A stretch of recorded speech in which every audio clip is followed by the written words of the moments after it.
البنزين ليها بتاع 5 شهور على الحال دوت، بنقعد ساعتين عند البنزيمة والطابور بتاع 2 كيلو. الطابور ماشي على الحال دوت، بس مش عارفين نعمل ايه، الواحد متضايق خالص.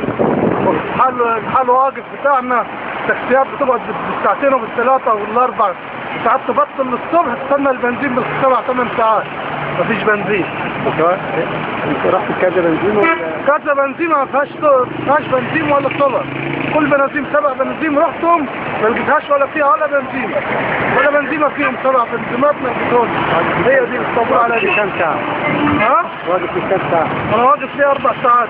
4 ساعات ولسه دورك ما جاش. لسه دورك ما جاش. طب الأزمة دي فين؟ هل ممكن الناس اللي بتخزن الصورة أو بتخزن البنزين ولا المسؤولين ولا إيه؟ المسؤولين دي. المسؤولين.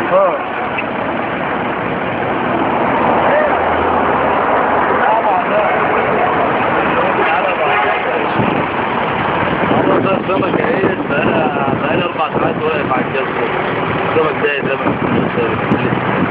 واقف فيها سمك برضه وخايف لا يقول السمك لا يقول. ازاي عزاه على خير. طب انت ناشد المسؤولين تقول لهم ايه؟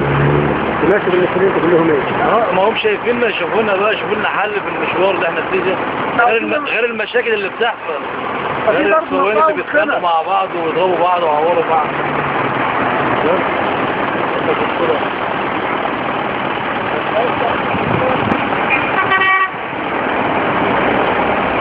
عاوزين يا ابو جمال احنا حسني مبارك كان برنس والله. الواحد ما كانش بيقف على البنزين خالص ايام حسني مبارك صراحه. كان رئيس محترم حسني مبارك ده، كان في بنزين وكل حاجه متوفره. ساعه ما مسك مرسي جاب ضربها ورا مفيش بنزين خالص. بنقف ب3 4 ساعات في البنزين عشان خاطر رئيس محمد مرسي.